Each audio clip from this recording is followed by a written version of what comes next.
So there's so many questions. Like I asked Twitter, I was like, "Hey guys, what do you guys want to know?" And I just got bombarded. And I just want to let you guys know right out of the gate, there's a lot of stuff that is going to be surprise. Okay, it's a lot of stuff that we can't touch on, but one of my favorite things in the game is the weapon system, the weapon crafting and stuff.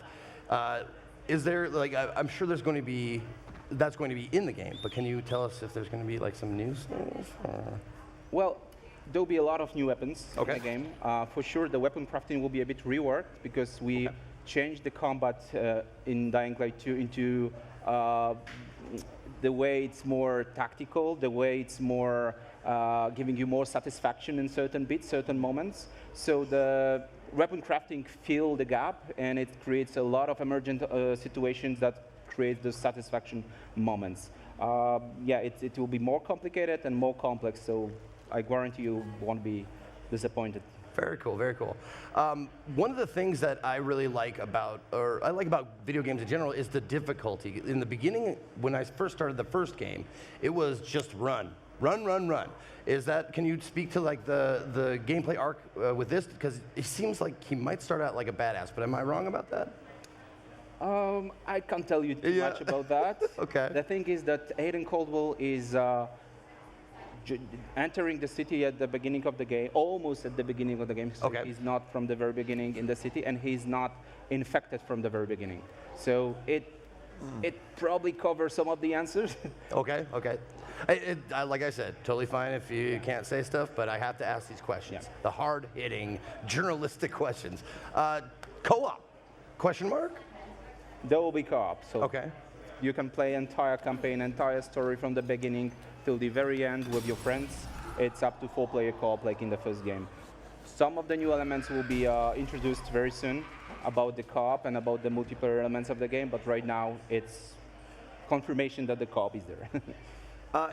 Can I ask a couple questions about when you dropped a lot of the information around this sort of the city that is living and based off of your decisions, then is it the peacekeepers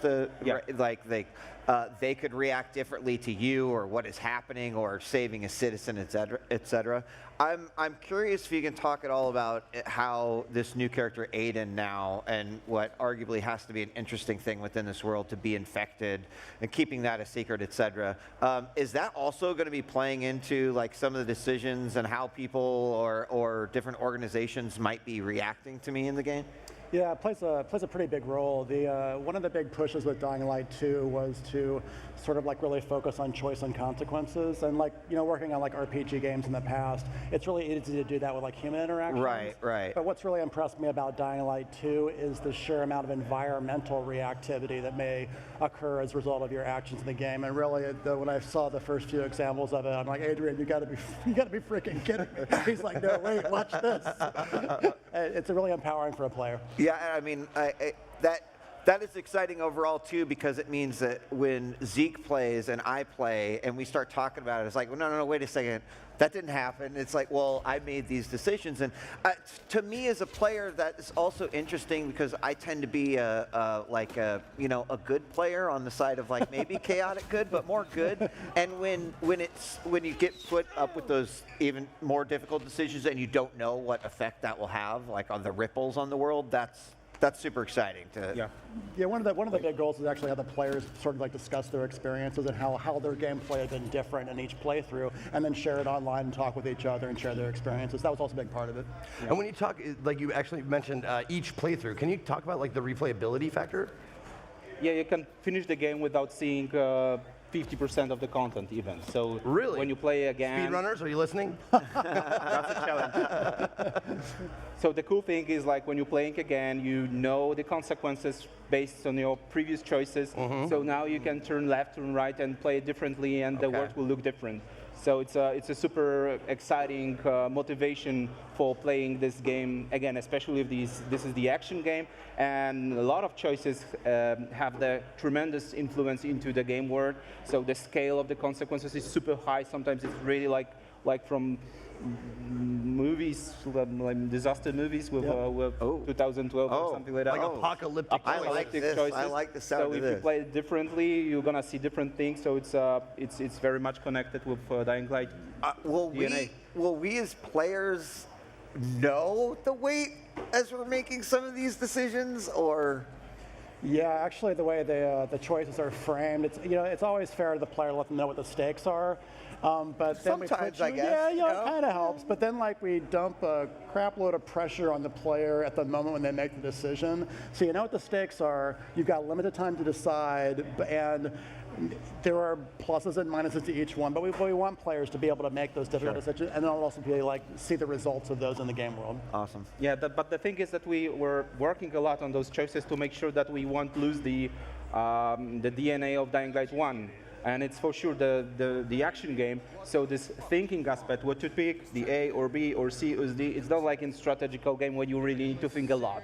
To think, oh, should I go left or should I go right? So it's much more like the action. So there's the time is there, like it limits you, but it's like you feel that you need to go A or B, and there's no point to go B for the player. So it's not like the strategical choice. Yeah. So we mostly focus on consequence rather than choice. Yeah.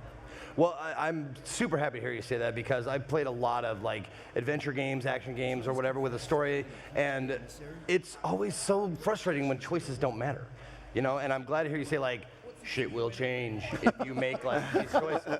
I love that. Dying Light 2, shit will change. There you go. You're welcome. Trademark. Pay me now. Pay me now. Checks in the mail. Okay, cool. All right, so another really, really exciting aspect of playing the first one was the parkour. Can you tell us any innovations, updates, that kind of stuff? Yeah, we doubled the move of the parkour moves, so that's the one thing. So it's much more fluid when you just exploring through the city.